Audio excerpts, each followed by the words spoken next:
Hey everybody, Chris Wark back with another awesome survivor interview. Today it's Paula Black.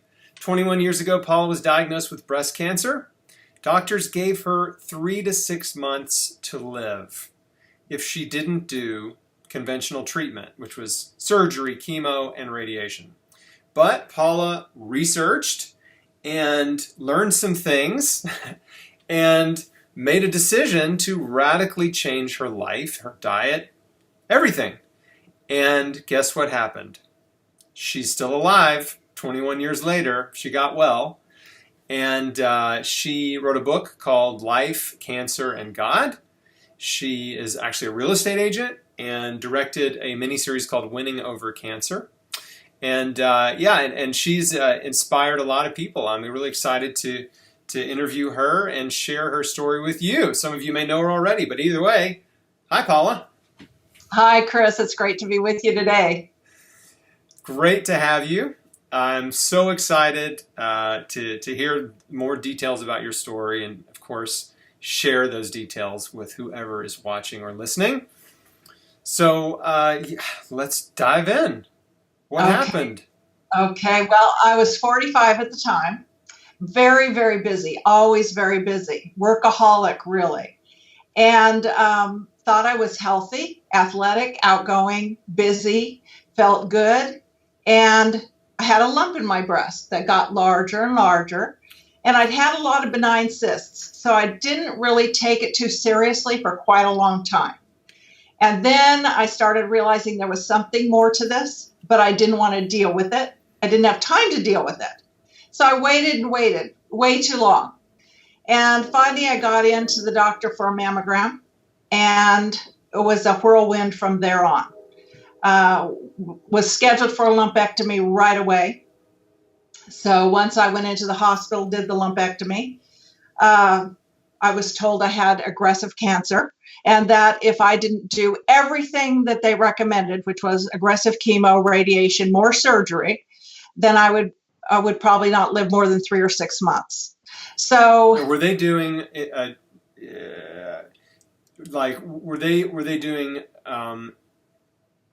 estrogen receptor positive, negative breast cancer typing back then, or Herceptin, or any of that stuff? I don't remember that, yeah. But I was so oblivious. Back then, we weren't educated. We weren't used to hearing about it. We weren't talking about it. So there wasn't this medium that there is today where people are informed and people have a lot more access to information and education.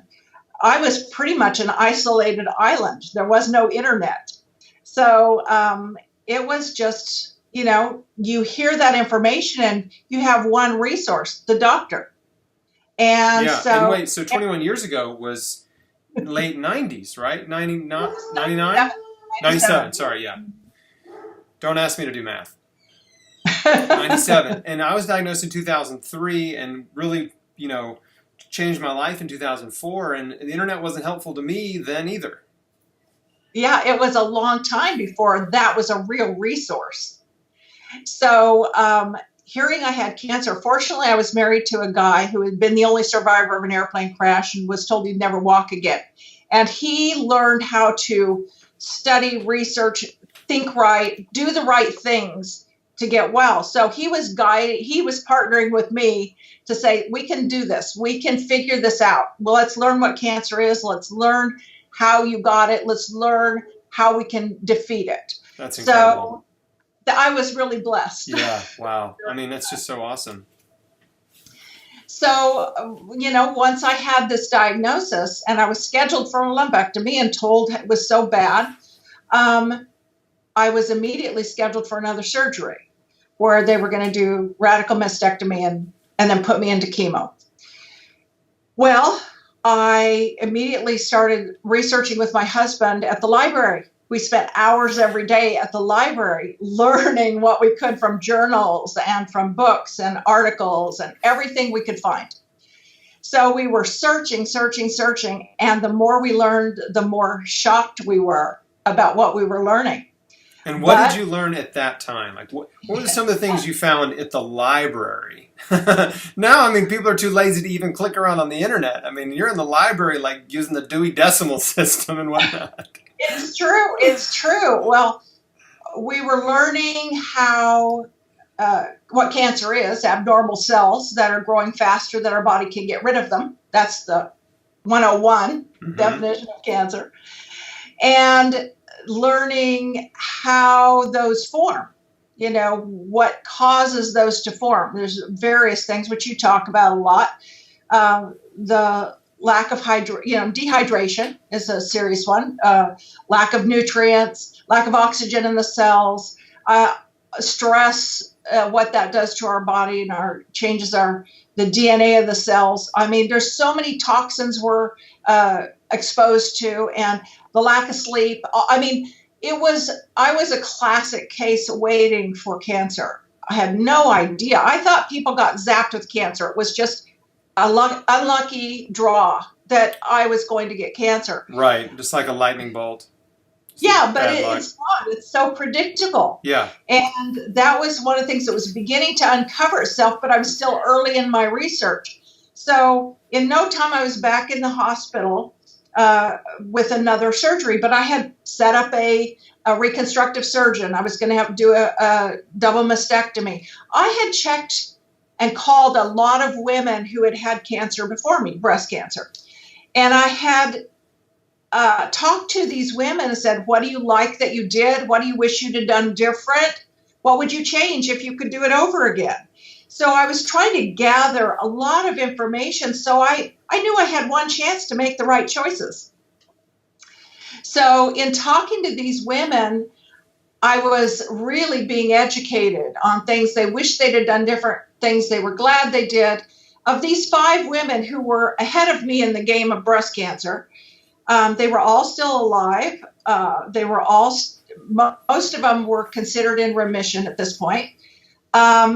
And so based on all that information, I decided, okay, I'm going to do a double mastectomy and then reconstructive surgery and get this thing behind me, thinking still that that's what would do the trick.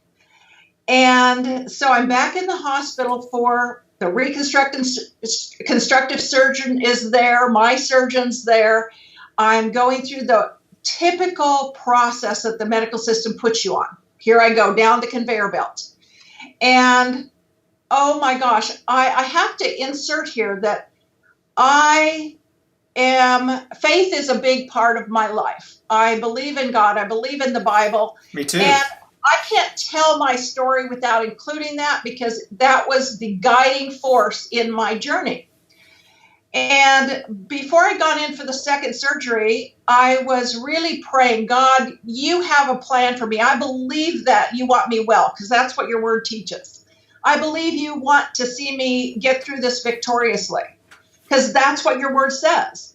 And I trust you. It's a relationship, not a religion. And so I really did have a confidence in him guiding me to what I needed, whatever that would be. Now, in the beginning, I assumed he'd use the doctors and the medical system to do that. So, but while I was reading my Bible after praying and praying, I was reading and reading, and this particular scripture really just jumped off the page at me. And it was 1 Corinthians 10:13. It's kind of become my signature verse in regards to cancer because it was the scripture God gave me. And it said, I will not tempt you beyond that which you're able to endure without making a way of escape. I went, great. He has a way of escape for me. Now, what is it? I have to find it because it's out there. So I started looking more diligently, what is the way he wants me to go through this process to victory.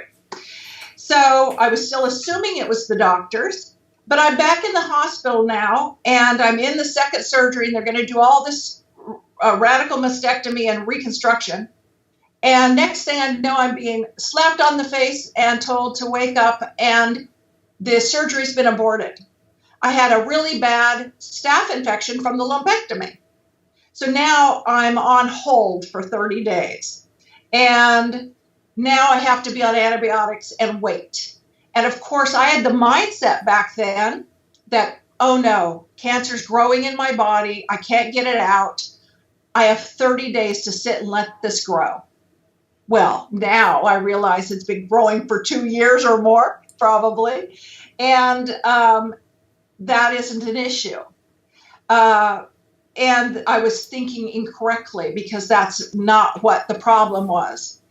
So during that 30 days, I thought, God, what are you doing? You're messing with my plan here, and you aren't showing me my way out. And little did I know that was such a blessing that I had that 30-day hiatus to do more research. So during that 30 days, I learned so much more about cancer. I finally realized I'd given it to myself. I wasn't zapped like a lightning bolt. I had given it to myself. I was a perfect candidate. I drank caffeinated beverages, tons of coffee, Cokes, sugar, dehydrated, very little sleep, worked all the time, super stressed, didn't know how to handle stress. I had all the classic symptoms. I ate food in the microwave, fast food because I was on the go all the time. I didn't have a clue how to avoid cancer. And after I learned what I learned, I realized I had given it to myself. The beauty of that was that I figured, wow, if I gave it to myself, I can reverse it myself. So learning why I got it and changing all those behaviors and changing all that approach to life was my secret. I mean, it was my way of escape. Was there a light bulb moment or like a particular book that you discovered during that time that was like, really turned things around for you? Yes. During that time, my mother saw this medical doctor on a TV program that was sharing about having breast cancer. She was a medical surgeon. She had been in San Francisco General. You know probably who I'm talking about. I do. And she was describing this approach that she took. She decided not to go the medical route, even though she was in the system, and ended up finding an alternative path to heal herself of aggressive breast cancer. When my mother saw this doctor, she sent me all the information immediately. When I watched, back then, it was a VHS tape I stuck in the machine. When I watched that tape, it was like the scripture that had jumped off the page for me. I knew it. That was my way of escape. This is what I'm going to do. This was my way of escape. So I was so excited. That was my single moment that I knew I had found it, the way of escape. Now, my husband, being the man that he is, tried to track this doctor down. He made calls. He did so much research. Finally found a phone number, called her. And the person that answered the phone said, no, she doesn't see patients. No, she doesn't talk to patients. No, you cannot talk to her. No, no, no. He called and he called and he called with a story every time trying to get through to her. And finally, she talked to him and agreed to meet with us. And we found out she was like 10 minutes away. Whoa. From where we lived. So she came and met me and my husband and my mother-in-law at our office where I worked.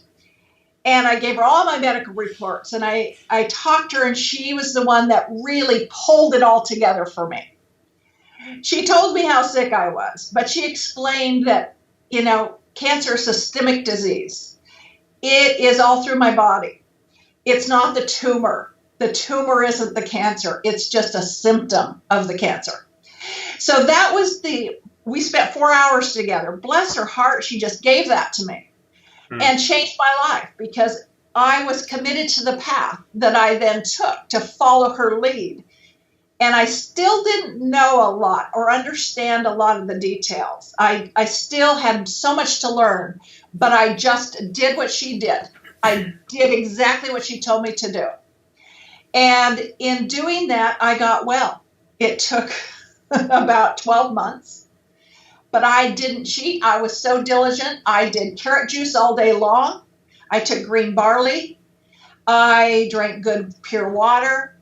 I got plenty of sleep. So I was doing all the right things for my body. And you probably did a raw food diet, right? I did pretty much raw foods. Yeah. I did do some steamed vegetables, some cooked soups, but they were all natural. I was very careful. And that was, I got worse before I got better, though. I got sicker. I could barely walk. I got so much worse. And now I realize, being educated, that a lot of that was probably the cancer cells dying in my body that were so toxic. And I didn't know about a lot of things. Describe what getting worse for you was like, because this is something that I try to help people understand a lot, is sometimes you have to get worse before you can get better. But getting worse is scary. And people, a lot of times if they get a little worse in the beginning, feel worse, or maybe their tumor becomes more sensitive, more painful, hardens, things like that, they panic, right? And then they end up rushing into treatments that are aggressive and brutal and not effective long term, and they regret, and things can kind of go downhill really fast. So what did getting worse for you? And by the way, well, it's okay to say the name of this doctor, right? Yes, yes. I don't know. I didn't know, so I did. People are going to be like, well, who is it? Ah! No, it's Dr. Lorraine Day. Yes. And I also found her. I also watched that videotape. Cancer. Yes, it's called Cancer Doesn't Scare Me Anymore. Maybe it's on YouTube. I'm not even sure. I don't know if it ever even made it to DVD. But a friend of my mom's had it, and she gave it to my mom. My mom gave it to me. I watched it, and it was great because I was already on that path. I was already on a raw foods and juicing path, and then when I watched that tape, it was just more confirmation for me. It was just like one more, another little shot in the arm for me to be like, okay, someone else is saying this is what I need to do, and this is a person who's healed, and so she was a big encouragement to me in early 2004 as well. So anyway, but describe what getting worse was meant for you. Well, the lymph nodes under my left arm were swollen, very painful. I had a lump that developed on my arm that was hard, and I didn't know what it was. I assumed it was a tumor. My abdomen was getting so sore. I was in so much pain internally, I could barely walk. I had to just lean on my husband, but I tried to walk every day to keep exercising, but I was barely able to walk. So I was feeling horrible. I was feeling worse. I first got diagnosed, I felt good. I didn't even feel sick, but I progressively got sicker, and it really got worse when I started this natural approach physically with my body, because the cancer cells were dying. I now understand that the cancer cells were dying. They're very toxic, and they were making me sicker. And it's when you heal naturally, it takes time. It's not like a drug that creates a reaction. It's slower. It's more root-based. I mean, you're really changing things at the root level, but it takes time, and you have to stay with the plan. I was committed to the plan because I felt like God had directed me to it. So I didn't question the plan. And that was my biggest benefit, because I wasn't looking back. And I told my husband, if I die doing this, I still did the right thing. I just knew I had done the right thing. So I was going on that path. But the biggest challenge I had through the whole journey was the fear. And so that's what you were talking about, that people get fearful. But here's the deal. When I was trusting the doctors, I was giving away my power. I was giving it to the doctors. I was giving it to the medical system. I was giving it to the cancer. Whatever happened, happened. I was just a pawn in the whole game. But when I took control and said, no, this is my plan, I'm taking this course of action, I took my power back. And that changes everything, because now you have a power base from which to operate. You make choices. There's a scripture that says, I've set before you life and death, blessings and curses. Therefore, choose life, that you and your descendants will live. And I'm going to jump ahead real quick for a second, because that scripture played out in my life because a year after I was diagnosed and got better, I got well, my son had a tumor on his collarbone. And the doctors wanted to remove his collarbone. And it was growing really fast. And he said, Mom, what should I do? And I said, I went to Dr. Day and I said, what should he do? And she said, cancer's cancer. Do the same thing you did. Have him do exactly the same thing you're doing. So he did. He started doing all the same things I was doing. And the tumor shrunk, disappeared. Eventually the bone filled back in, but it just went away. The doctor couldn't believe it. He was upset about it.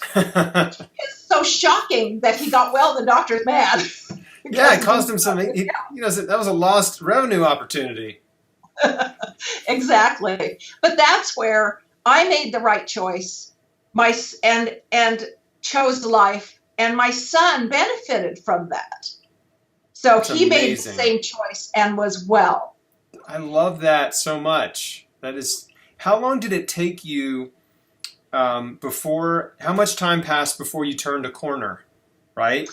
When you're feeling bad at first, and before you answer, let me just inject. When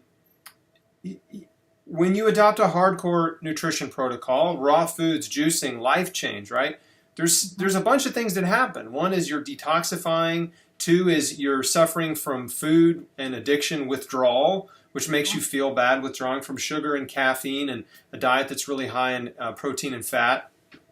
So you're feeling bad from all these different angles. And then on top of that, there's sort of a theory that when you really change your life and start, quote unquote, fighting cancer nutritionally and holistically, that the cancer fights back, right? That it kind of, it realizes like, uh-oh, what I was thriving on, right? The food and the unhealthy lifestyle, all the things that were feeding the cancer have been removed. And so now it's kind of like cancer's last stand, where it gets a little bit more aggressive and inflamed, and it's like trying harder to live for a short time, right?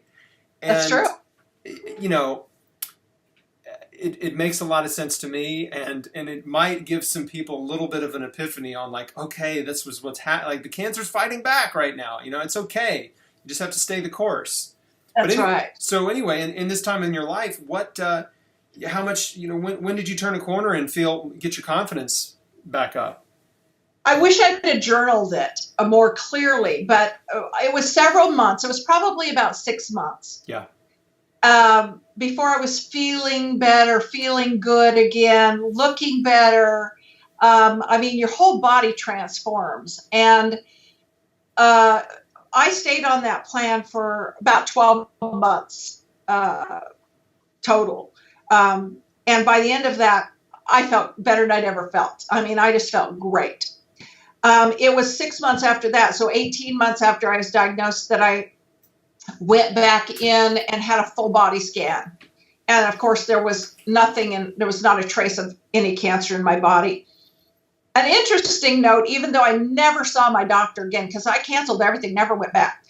Kept getting letters, come back in, never went back. He ran into my mother-in-law, who he had met about a year later in the hospital, because she was volunteering in that same hospital. And he didn't know if I was dead or alive. And he said, how's Paula, when he met her? And he said, is she still alive? Is she doing okay? And my mother-in-law, of course, said, oh, she's doing great. She's completely well. She's just doing great. And the doctor said, tell her she did the right thing, which was huge for him to admit that and support my path, because I had a lot of conversations with him about why I was doing what I was doing. But interesting also, the 5 women that I talked to that I had gained so much from, all of them died.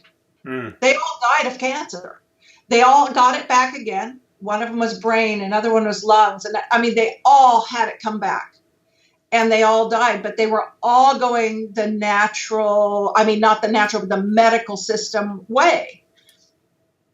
And how tragic that was for me to keep hearing one after another was dying because of the cancer. And it only reinforced my decision to go the direction that I went. I knew it was still a risk, but it was less of a risk by far than the risk of the medical system. So that was another real reinforcement that I had chosen correctly. The thing you mentioned earlier about fear, that was the hardest part for me of the whole thing. I found a way to deal with it that really worked for me. And it's something I love talking about because that was such a hard battle, but I was so committed to beat it. And I had to stay my course. You know, you talk to people and people tell you about someone else who just died of cancer, or someone else who got cancer, or somebody else who says, oh, you're doing the wrong thing. You shouldn't be doing what you're doing. You need to go see the doctor. You need to go do chemo. You need to do this. Your closest family who love you are telling you, are you sure you're doing the right thing?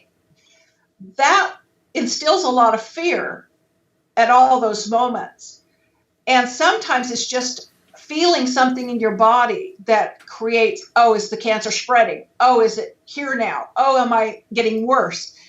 And those things really affect bringing fear in.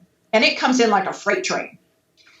Well, I early on went and wrote out 3 pages of affirmations, scriptures, truths that I believed about my situation. And every time that fear would come in, I didn't waste a minute. I carried them with me everywhere. And I would pull them out and I would say them out loud. Sometimes I would yell them because I was so committed to giving them authority over my life. This is what has authority over my life, because we're a 3-part person. We live in a body, sure, but we are a spiritual being, and we have a soul, our mind, will, and emotions. Our spirit and soul are eternal. Our body is one body that we get for the time that we're here on this earth. So I knew I had to deal with all 3 parts of me if I was really going to get well. So dealing with my spiritual side through prayer, through reading scripture of what was true about me, and using my soul, my mind, and my intellect to claim truths over my life. I mean, that has a huge impact. We don't realize how important what we say and what we believe are to our health. They have such a far-reaching impact. So I would read these scriptures, all 3 pages, every time fear would come in. And it was many times a day. But every time I finished those 3 pages, I had faith back. I was hopeful. I was excited. I believed in what I was doing. And the fear was gone. And I did that so much through that journey that I know that was a huge part of my getting well and my beating cancer. Because our mind, our mindset, the words we speak out our mouth from our heart make a huge difference. They're powerful in bringing about healing. I could not agree more. I did many of the same things. Memorized a bunch of healing verses, spoke them over my life and my body. Every time I would feel afraid, I would give my fear to God and then just kind of get and meditate on scripture That's right. and healing verses. And so I love hearing that you did that, because that's what I did too. And it's powerful. It is powerful. It makes a difference in us getting well. Yeah. So just try to deal with only the body, and you don't deal with stress and how you manage your stress and getting enough sleep. And you don't deal with how you think and what you really believe in your heart. You're leaving too much on the table. You're keeping the risk too high. You really want to put everything into getting well, then you do all 3 parts, body, soul, spirit. Yes, absolutely. You know, I've met a lot of cancer patients over the years, and the one thing that people are most hesitant or reluctant to do is to address their heart issues, to address their bitterness and resentment toward other people, to surrender to God, to just to look in the mirror, right, and address who they are, right. They may change a lot of things. They may change their diet. They may do alternative therapies or chemo or whatever. But the root cause of cancer, I feel like for so many people, is stress and negativity and unhappiness and sin. All of those things It And is. gosh, if you're sick and you're facing a terminal illness, what do you have to lose than to turn your life upside down, right? Exactly. You might as well do all three parts, body, Might soul, as spirit. well. Revamp yourself because, Yes. oh my gosh, it changes you the rest of your life. I wouldn't trade that now. I look back, it was so scary, it was so hard, Mm-hmm. but it made me into such a better person with such better tools for living. And so I wouldn't give it up. I wouldn't say, well, I wish that never happened to me. I'm so glad it happened because I serve a God who is able to see me through if I'm willing to do my part. Too many people sit back and say, do it for me, God, do it. Zap me. If he'd have zapped me well, and I know people that have been zapped well, they've been healed miraculously with a touch from God. But I would have just gotten cancer again because I wouldn't have learned what gave me cancer in the first place. You wouldn't have changed. I've gone through the whole thing again. Right. You wouldn't have changed. I was the same way. I really wanted miraculous healing too, but then, in hindsight, I realized that wasn't the best for me. I had some major problems that needed to be addressed mentally, physically, spiritually, emotionally. All of those things needed to be addressed. And there's something I say often that is offensive to some people, and it is this: chemo is easy. And what I mean by that is chemo requires no change from you. You show up, you get the treatment, you go home to the life you're living that led up to cancer, right? That's true. Changing your life is hard. That's hard, right? And when you take the holistic approach, that's what's required, right? There's an epiphany and a light bulb that goes off where you're like, wow, you said it yourself, like, I created this, or I caused this, I did this to myself, and if so, I can undo it. But undoing it's going to take some work, and, that's hard. Chemo is easy. Changing your life is hard. It's true, and taking ownership for your own life and your own health care, that's really the root of it. Are you willing to take ownership, or are you going to pass that on to someone else? You pass the buck and deal with the consequences that you get. Boy, you have one life. You have one body. And to hand that off to a system that handles people like a conveyor belt, who maybe don't really care. I mean, they're all pieces in the cog. You're going to trust your body to a system rather than take ownership and say, I'm responsible. This is my body. I'm going to make the best choices possible and make the changes that are obviously needed, or I wouldn't be sick.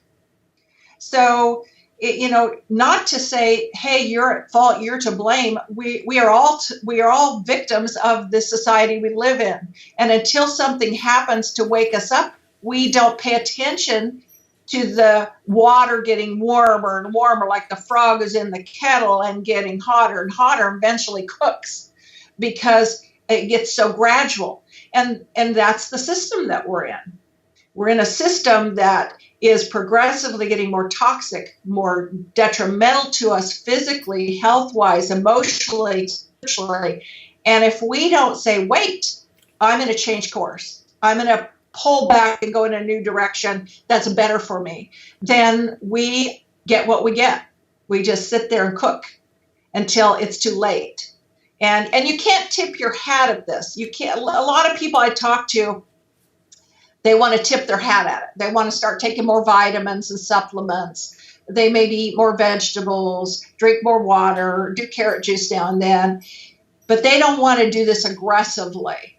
And when you have cancer, I mean, I didn't have any choice. It was life or death. If I wasn't aggressive, the cancer was already, if I didn't get more aggressive, you can't just give equal pressure. You got to overwhelm the negative. I had to do everything I could possibly do to hope to live and beat this naturally. Yeah. The beauty of it is I have never been afraid of getting cancer again. I've never been that victim that has worried about it coming back because I took control in the first place. Where people that go through the system are always waiting, wondering if it's going to be back, when it's going to be back, how much time do they have. I've never worried about that because I learned what it was. I learned how to deal with it. I learned why I got it, and I reversed it. Got well without the doctors or the medical system. So why would I be afraid of that now? That's huge peace of mind. Yeah, huge peace of mind. I love what you said. Fear is such a huge part of it. Fear suppresses your immune system, makes you more vulnerable to cancer, which doesn't help, right? Because it's a fearful situation already, and then the fear just exacerbates it. But learning how to give your fear to God and trust your instincts and change your whole life. I like what you said about, overwhelming and pushing back way harder than it's pushing against you. That's so true. I mean, we did the same things.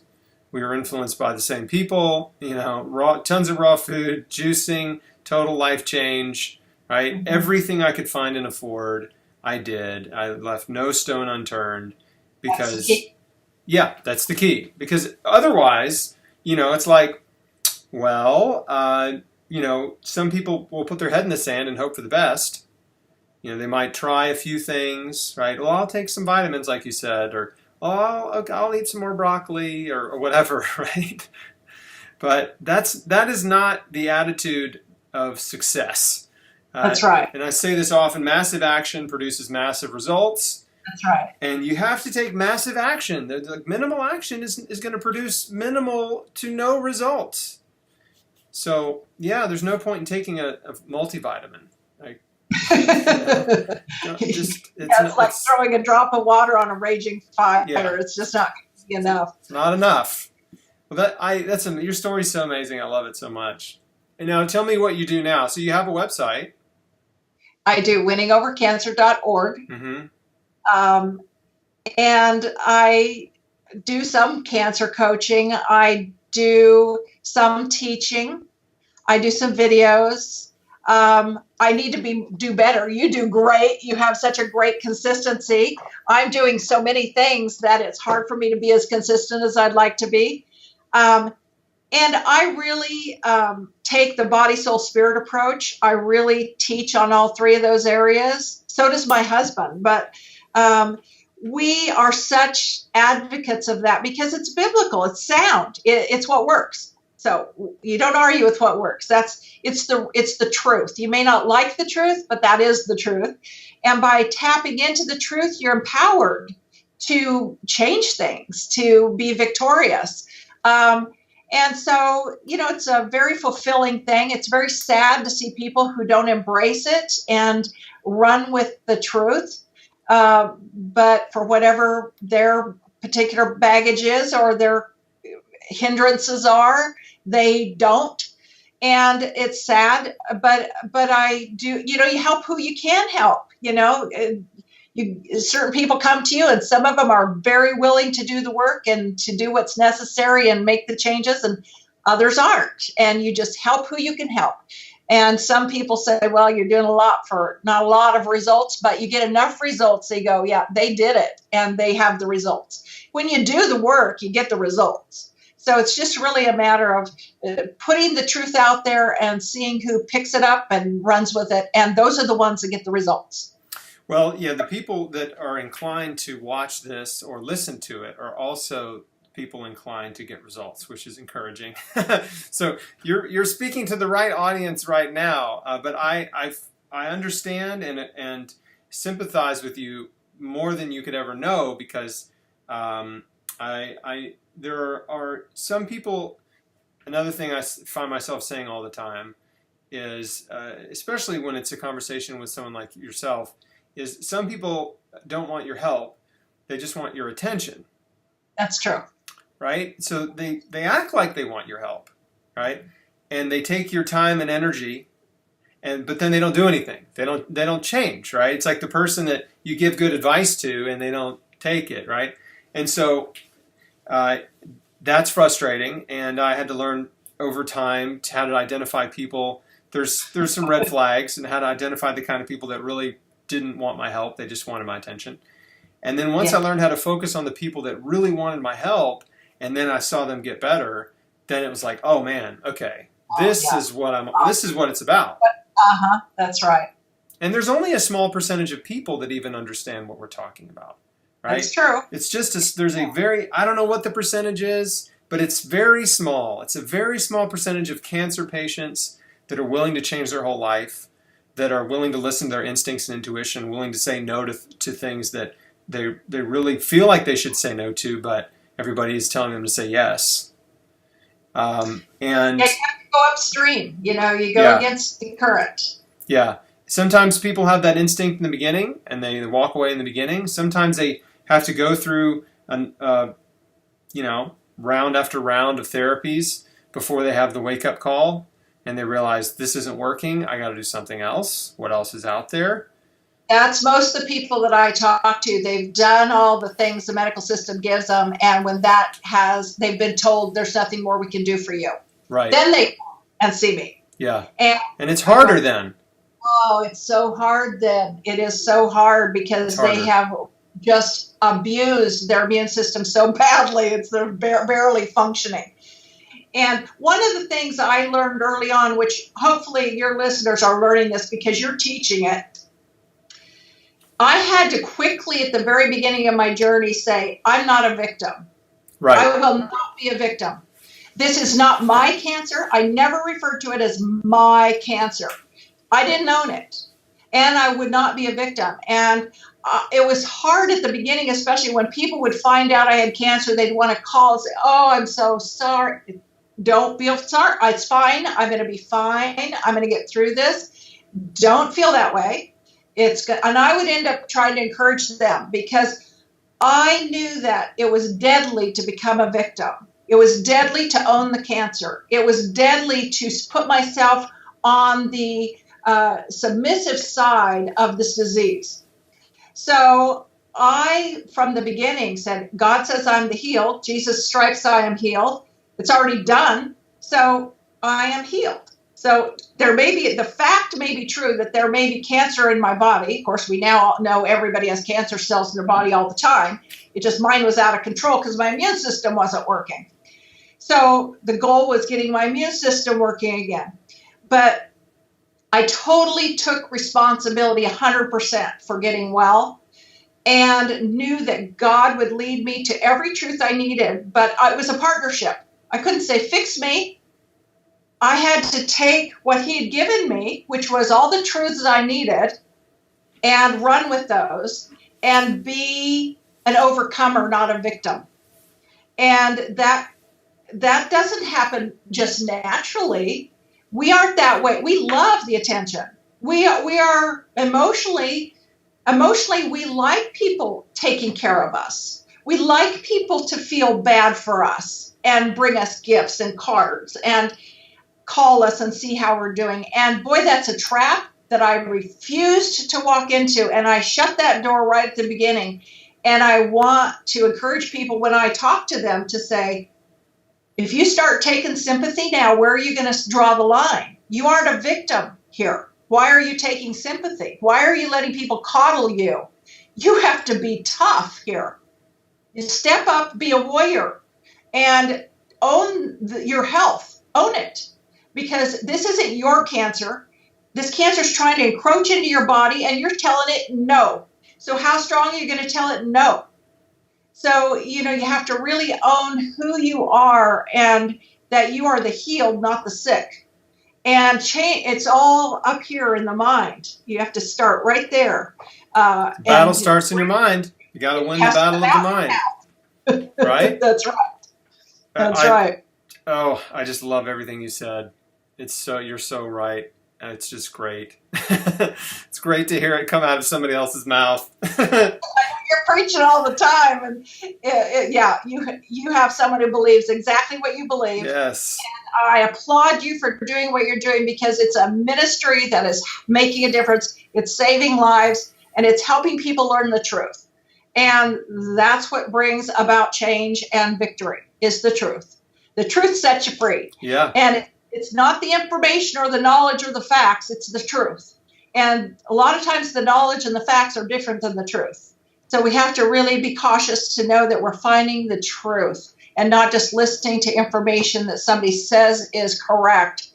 Yeah, I had cancer in my body, but I didn't have cancer. I was the healed. And that's how I thought about it from beginning to end. So every circumstance or symptom that told me otherwise, I had to suppress. I had to put it down, and not just put it down, but I put it down with the truth, which was, I'm the healed. I am the healed, and I will live a long and healthy life, because that's what I'm deciding is going to have authority over this body.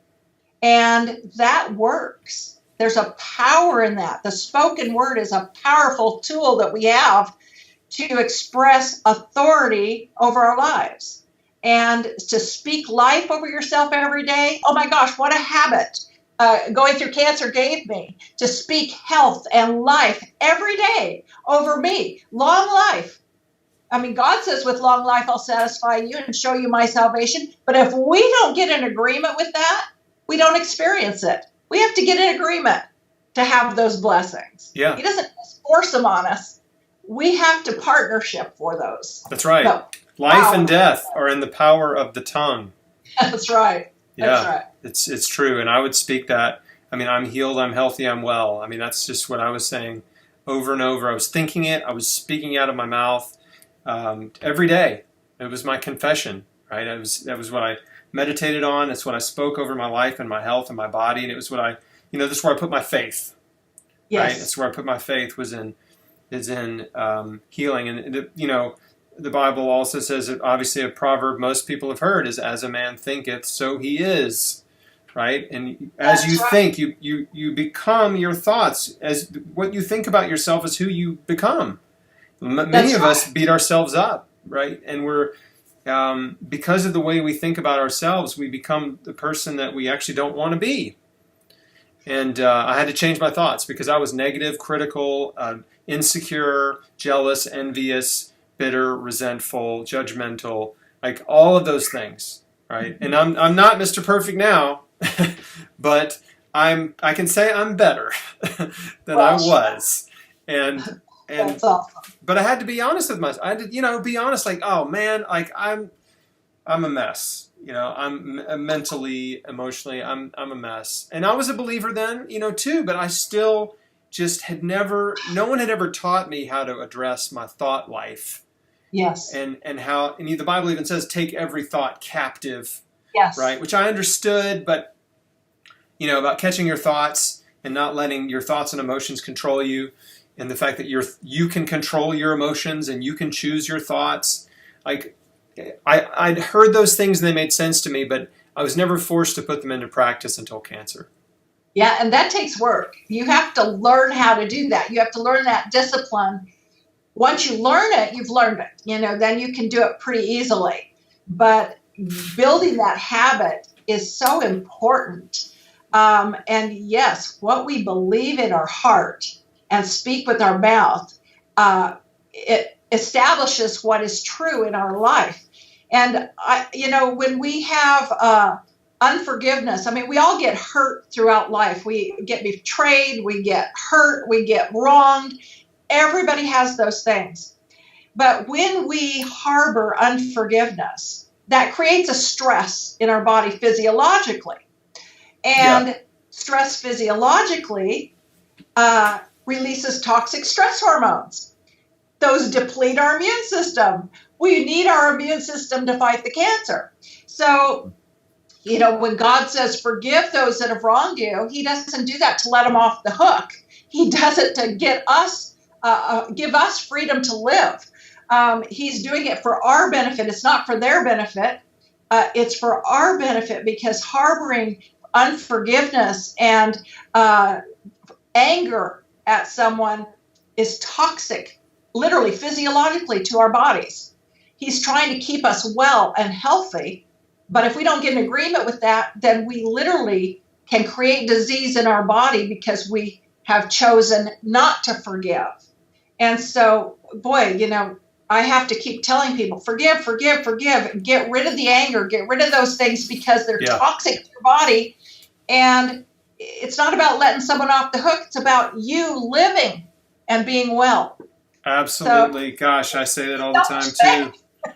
Forgiveness is so huge. It's just so massively huge. I mean, look, Jesus, when he taught his disciples how to pray, well, part of the Lord's Prayer is forgive us as we forgive those who have trespassed, sinned, wronged us, right? And one of the last things Jesus said on the cross, after he'd been nailed on the cross, spit on, beaten, whipped, abused, right? Mocked on the cross. One of the last things he said was, Father, forgive them, right? For they know not what they do.